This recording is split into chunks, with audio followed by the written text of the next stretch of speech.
প্রতি বছর জাতীয় কবি কাজী নজরুল ইসলামের জন্মদিনে দেশের বিভিন্ন স্থানে থাকে নানা আয়োজন।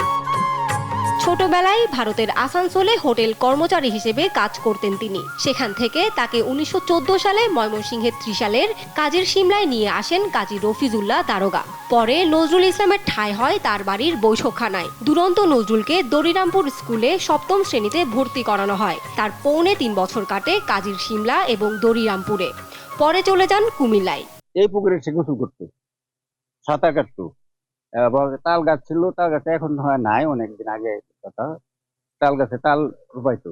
নজরুলের নামে ময়মনসিংহে বিশ্ববিদ্যালয়, পাঠাগার, স্মৃতিকেন্দ্র হলেও কাজী রফিজুল্লাহ দারোগার স্মৃতি রক্ষায় নেই কোনো স্থাপনা। এ নিয়ে ক্ষোভ জানান তার বংশধররা। সরকার এত কিছু করতেছে নজরুলের নামে, যে আনছে দারোগা, মূল শিকড় যে, তার নামে তো কিছু করা দরকার। আমি কাজী পরিবারের সন্তান হিসেবে যেটা আমি আপনাদের কাছে তুলে ধরার জন্য এটাই বলবো যে নজরুল কেন্দ্রিক এখানে যে রাস্তাটা, এই রাস্তাটা অত্যাধুনিক করার জন্য লাইট পোস্টের মাধ্যমে, আর এখানে যদি তাহলে সম্ভব হয় তাহলে এখানে কাজী রফিজুল্লাহ নামে একটা হল করা।